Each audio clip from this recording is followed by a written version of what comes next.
So we call it the Reframer hat for this reason. In building, right? In building, it's one thing, so with children, right? When we're developing our children, we're really not having to reframe it because we're building the house in the first place, right? The house of our child, whatever. Okay, when you're coaching an adult, you're actually having to reframe some things. That's tearing down the house and reframing it, because you'll know it if they're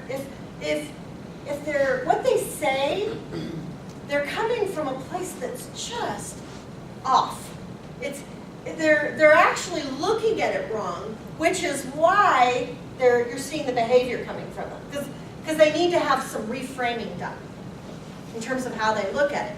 So I'll give you an example. I'll share a real story that happened. So I'm coaching a vice president of sales and marketing with a big organization. And I meet with the director of HR, and the director of HR says, first the director of HR calls me and says, we really need to hire him a coach. And I said, well, has he ever been through any kind of coaching? Yeah, he went through coaching last year, but he's he's backslided. He went back. He reverted back to his old ways. And so we gotta get him back into a coaching process. And my first thought was, well, why don't you just bring in the coach that already knows him, already has an investment in him, use that same coach. And he goes, oh, well, yeah, why wouldn't we do that? That's a good idea. So a couple months go by. I get a call again from the director of HR. Hey, so I did check, he doesn't want that coach. Okay. I wonder why, Okay, doesn't want that coach. So I thought, that's something I'm going to ask him, because the last thing I want to do is show up where the previous coach showed up. I got to get to the bottom of why he doesn't want that coach, right?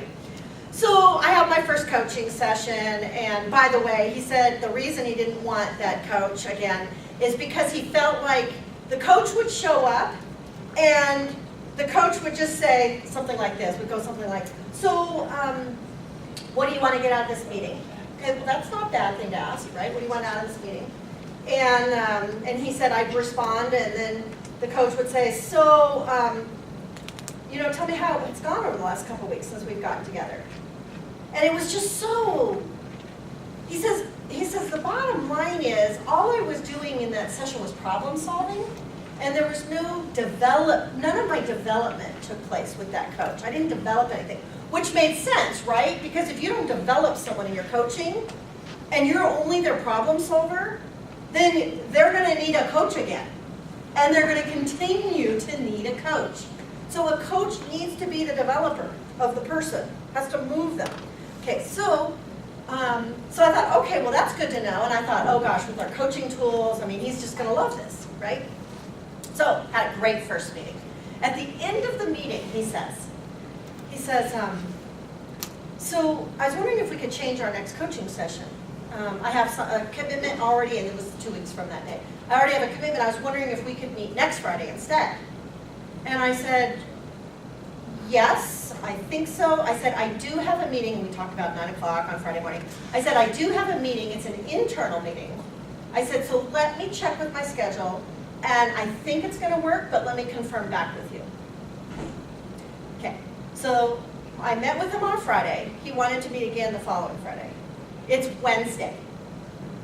I made a mistake. I own it. I own it wholeheartedly, because it's now Wednesday morning and I have not gotten back to him like I should have. I own that. But I got some insight. So Wednesday morning I get this call from him, and he says, I haven't heard from you as to whether Friday's going to work or not, and I need to know. And I said, oh my gosh, you are absolutely right. I am so sorry that I did not get back to you. I should have done this. And he says, well, can you or can't you meet on Friday? I said, yes, I can. It does work for me. And he says, well, why didn't you get back to me? And I said, so I called a second time. I am so sorry that I did not get back to you. And I said, I should have gotten back to you. And he says, well, I'm not okay having a coach that doesn't get back to me. He says, you should have better follow-up skills, and you should have gotten back to me. And I said, I am so sorry. I should have gotten back to you, and I really apologize. And here's my commitment. I will never do that to you again. I don't know what else to say. I'm sorry. He says, well, I got to tell you, I'm willing to still meet with you on Friday, but if it happens again, we're not going to have a coaching relationship. And I was mortified. You know, I apologized again. I was mortified. So I get off the phone, you know, and I'm sitting there, my first reaction, right? Janet, how could you have done that? How could you lack that follow-up skill? You should have done it, you should have done it. And then it hit me. Oh my gosh, this is what the HR director was telling me. That what he does is people, he said this, people will walk.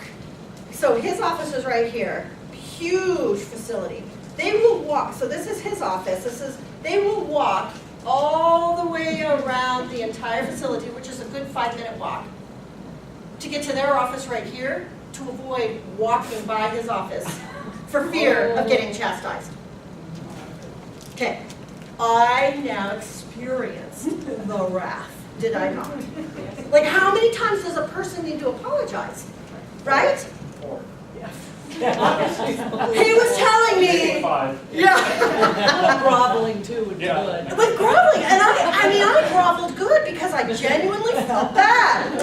I was embarrassed. You know, I didn't know how more to grovel than what I was already, you know, it's like, I thought, it's over. I thought, oh my gosh, I feel so bad, how am I going to be his coach now? Until it hit me, I need to give him a reframing experience. That, oh my gosh, this might be what's happening here with his direct reports. And why he got the comments in the 360 he got.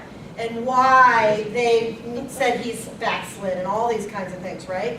So I go to him and I decided I better be really transparent and I'm gonna be willing to be vulnerable here.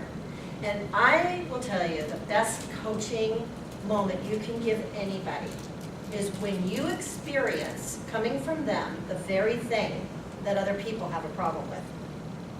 So I go into that coaching meeting and, you know, we did all of our first, you know, nice twos and everything, and I said, so are you open for some thinking around the situation that happened Wednesday morning, you know, when I didn't follow up with you like I had committed to, and how that went? Would you be open to discussing that? He says, sure.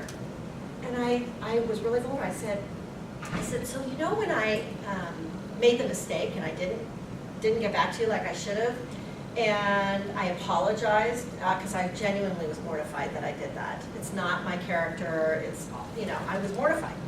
I said, do you remember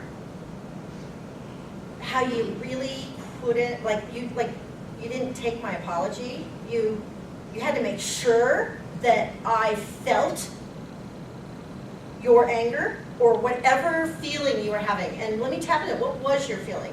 He says, I was pissed off that, you know, and he starts to, and I go, okay, so I felt that. I felt that. Now let me give you some thoughts around what I was feeling as a result. As a result of my apologizing 4 times and never genuinely feeling forgiven, I didn't want to be your coach anymore. I really felt like quitting. And I said, I really didn't want to have this meeting today. And I'm really struggling to be motivated to work with you. Because I don't want to feel like a failure when I'm with you. I don't want to feel that way. I want to feel successful. I want to feel like I was able to make a difference. But right now I'm feeling like a failure and that it might be hard to get a relationship back. And I said, I'm just wondering, do any of your direct reports ever feel that way? And he goes, no.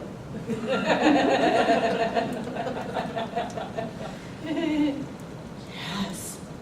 Do you think I make them feel like that? And I said, well, do you forgive very easily? He goes, oh my gosh, I've been accused of not forgiving. I said, well, where does that come from? Why is that difficult?